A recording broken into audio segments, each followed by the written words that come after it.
Le premier qui usa du raisonnement par analogie à l'égard du texte révélé fut Iblis.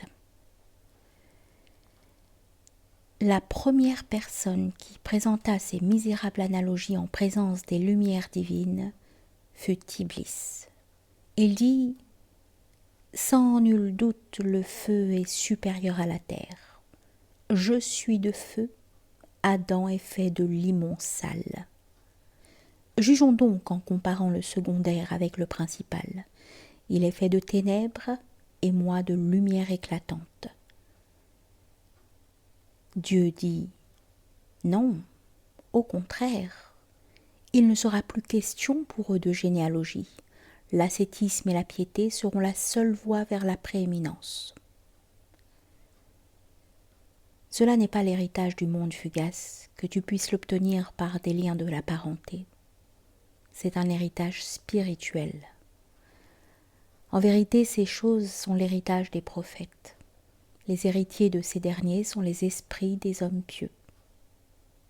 Le fils de Boujahl devint un véritable croyant aux yeux de tous. Le fils de Noé devint l'un des égarés. L'enfant de la terre, Adam, est devenu illuminé comme la lune. Tu es l'enfant du feu, va-t'en, le visage noir de honte. L'homme sage s'est servi de tels raisonnements et cherche un jour nuageux ou pendant la nuit pour trouver la Qibla. Mais quand le soleil et la Kaaba sont en face de toi, ne cherche pas à raisonner et t'enquérir de cette façon.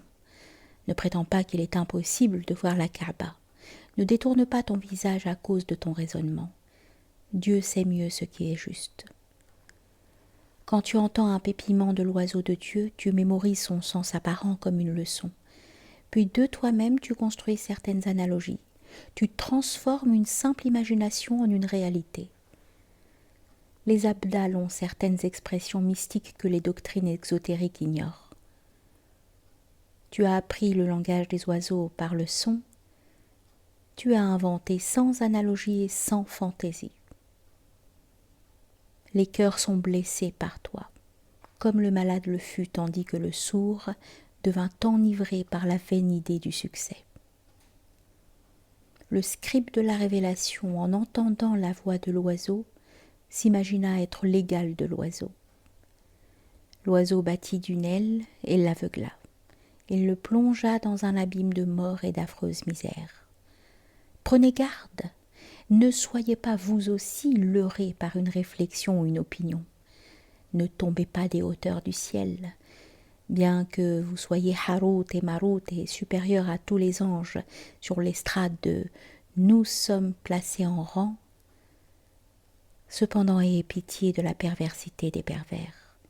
Ne vous attachez pas à l'égoïsme et à la vanité.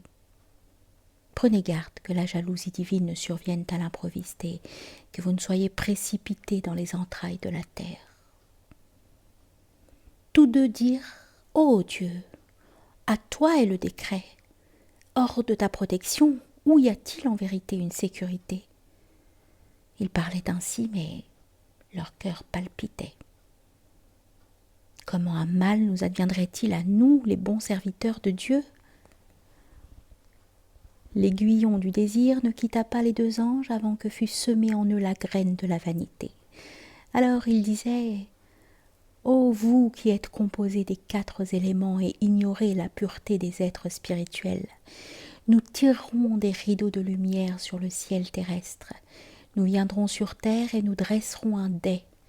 Nous rendrons la justice, nous accomplirons le culte et chaque nuit nous nous envolerons à nouveau vers le ciel, afin de devenir la merveille du monde, afin d'établir la paix et la sécurité sur la terre. »